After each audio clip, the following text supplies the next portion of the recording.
Hey, I'm Shani, and you're watching It's Style Theory.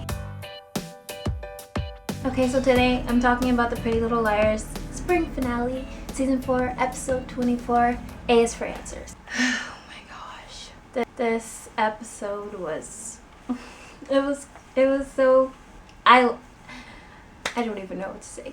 I have so many emotions after watching that episode. I have anger, I'm sad, I'm upset, I'm really mad at the writers for what they did to Ezra at the end of this episode, but I'm going to talk about all of that later. As always, I'm going to start with a review, and then I'm going to talk about my thoughts and theories. Okay, so let's get started. In the beginning of the episode, we find out that the person that they saw at the place where they were meeting Allie was Noel Kahn. Apparently Allie trusts him. She says she trusts Noel because he has secrets too.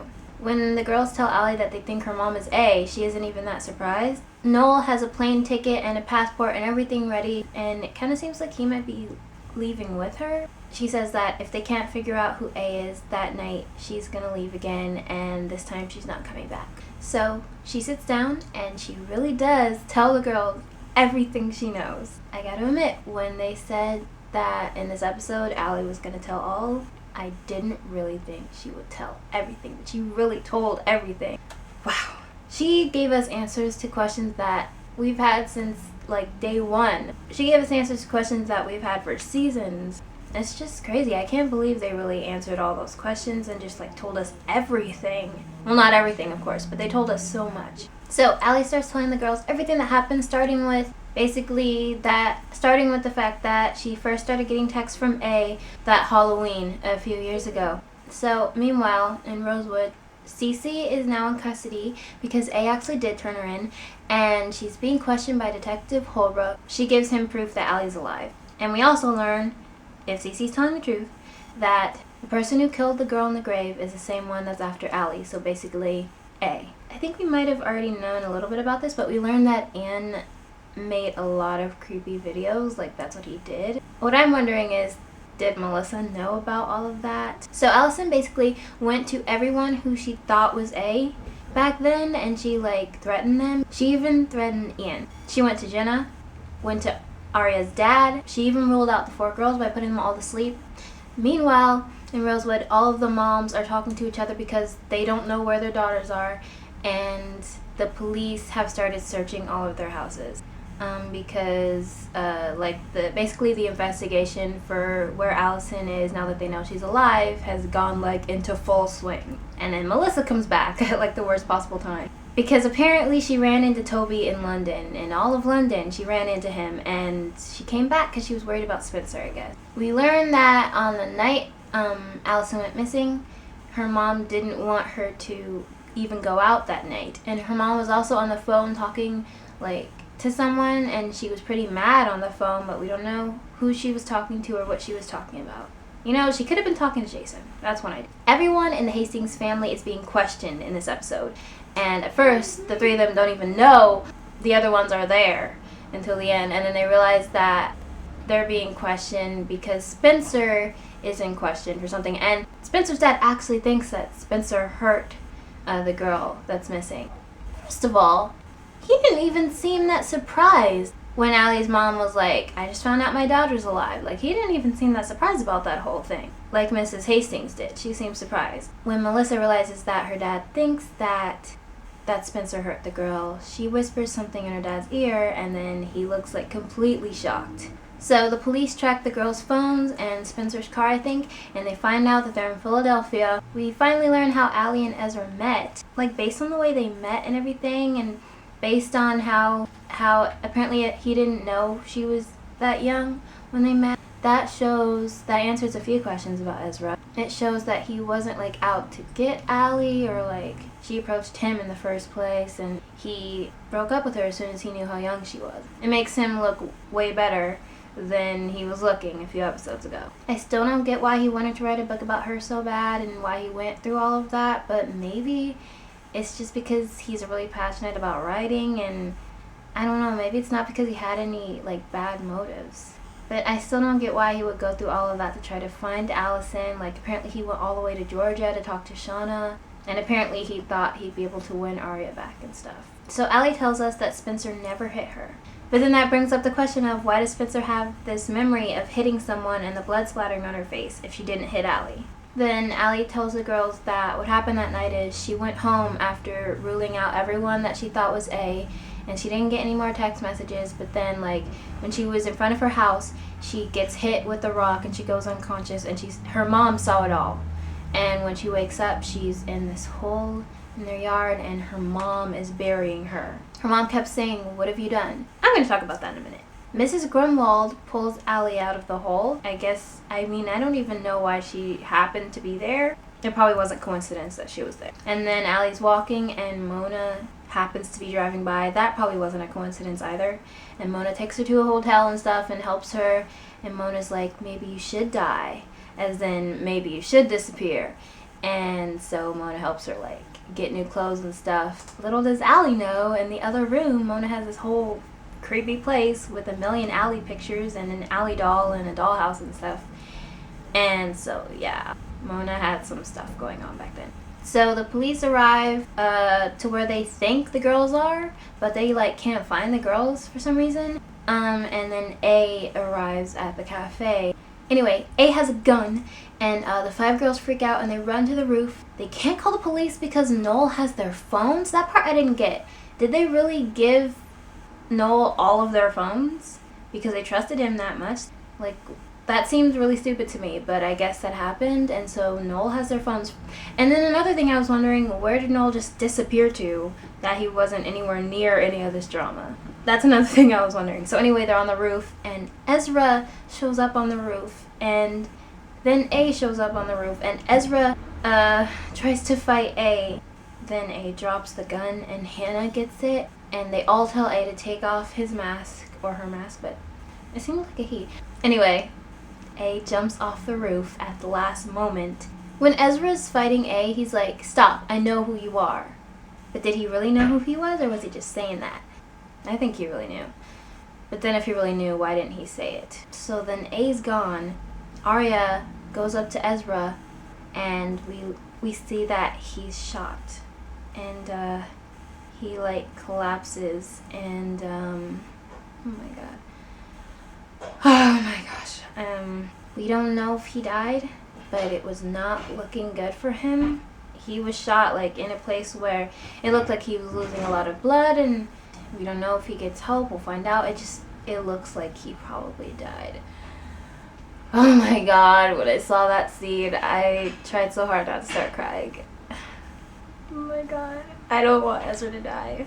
I just cannot even imagine the show without him, because he's been there since day one. Literally since the pilot episode, Ezra has been there, and before the whole Ezra's A thing, he was my favorite character. He was my favorite character for 4 seasons. I cannot imagine the show without him. Like, how dare they kill Ezra? How can they just kill him off? Like, they can't do that.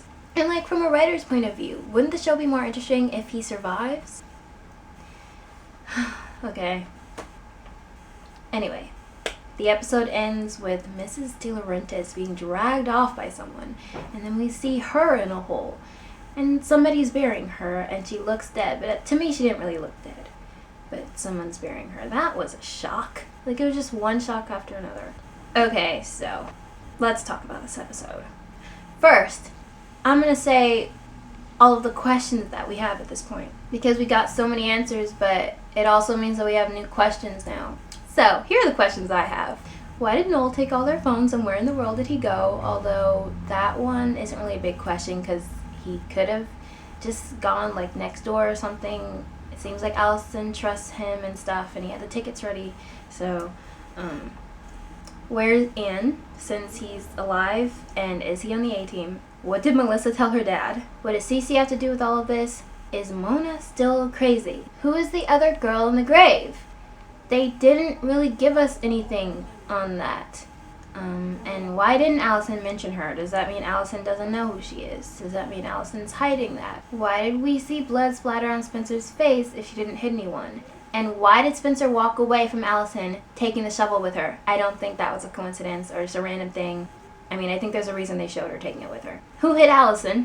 Why did Mrs. D cover for that person? Because another thing, she never reported the person who hit Allison. She saw the person, so clearly she's covering for them. Why did Mrs. D bury Allison alive? I mean, she could have taken her to the hospital.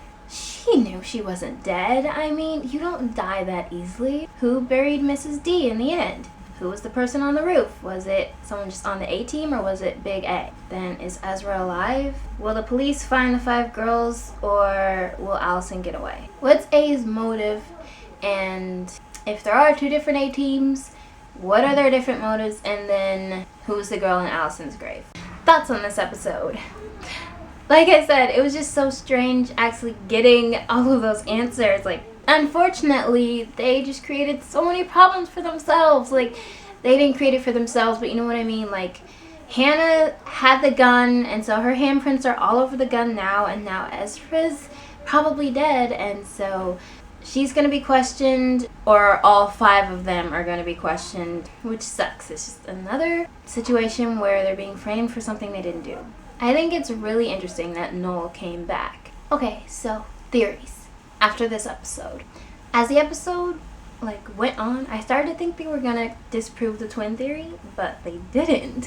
They didn't say anything about who the girl in the grave is. So yeah, I have some theories. Maybe Spencer has a memory of hitting someone with a shovel in the blood, because she actually did hit someone with the shovel. The obvious thing would be to say that Allie has a twin, an identical twin that was dressed exactly like her that night, and for some reason nobody's talking about her, and Allie hasn't ever told the girls about her.